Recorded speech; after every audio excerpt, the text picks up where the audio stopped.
Released in the latter part of 2013, the Motorola Moto G was one of the best and most eye-catching phones to come out that year. Released in the latter half of 2012, we said the same thing about this guy, the Google Nexus 4. So how does a flagship device from 2012 stack up against a value device from 2013? Let's check it out. Alright, the Motorola Moto G is a phenomenal device, even before you factor in its rock bottom price.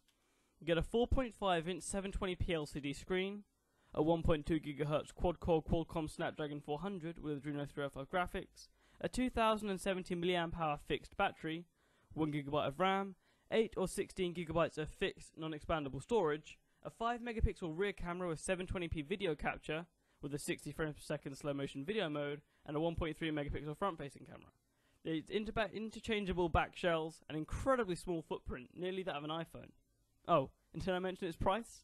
Starting at £130 SIM-free, this phone is an absolute steal. At its time, the Nexus 4 was pretty damn awesome. It still is in some respects today. Although it launched when the first wave of 1080p devices launched, it had something none of them did. Blessing and backing from Google. Its spec to price ratio was way out of whack, and we can thank Google for that.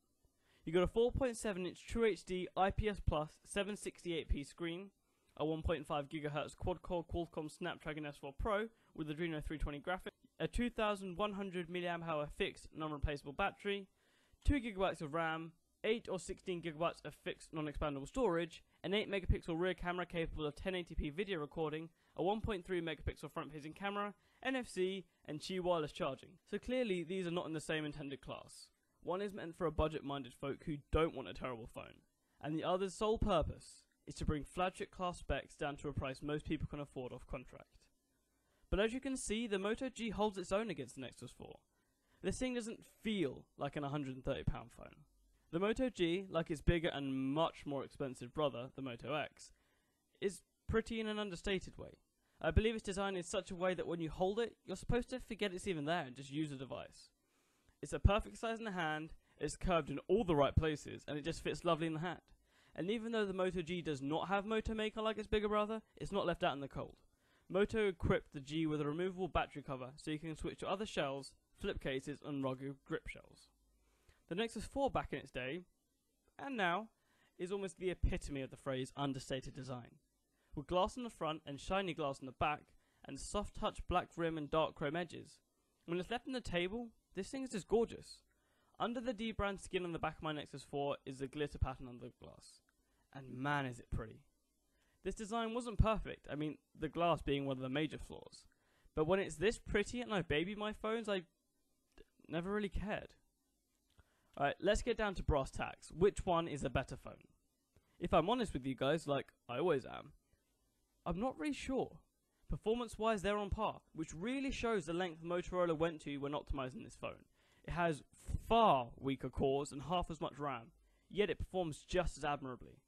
This thing is fast, like faster than the phone in this price range should be. Let's get this thing out of the way, because both of these cameras are pretty damn terrible.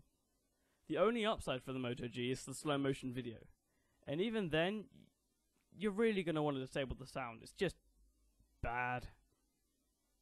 If we go somewhere more positive, battery life is another area that falls so far into the Moto G's favour we can't even see the Nexus 4 anymore. A few days ago I got 17 hours of screen on time before the 4% warning came up, and that had just over 4 hours of screen on time. This is screen on time that most phones could only ever dream of. Screens, again, are in the Moto G's favour, in my opinion. The smaller screen, coupled with the standard 720p resolution and nicer colours, really make this the winning screen for me. The 768p or WXJ resolution on the Nexus 4 was always just too wide for me, and it added nothing of value. The only thing I wish I had on the Moto G from the Nexus 4 was the beveled edges and the unnaturally smooth glass. Alright guys, so that was the Motorola Moto G versus the Google Nexus 4. Tell me what you think in the comments below. Like it if you liked it, dislike it if you disliked it. Tell me what you think I can do better. You can get me on Google+, which is gplus.to/Domenico Lamberti. You can get me on Twitter, which is twitter.com/mobile_dom. And you can get me on the website, which is www.mobile-dom.co.uk. And if you want a personal consultation or have video ideas, it is domenico@mobile-dom.co.uk. Until next time guys, toodle pip.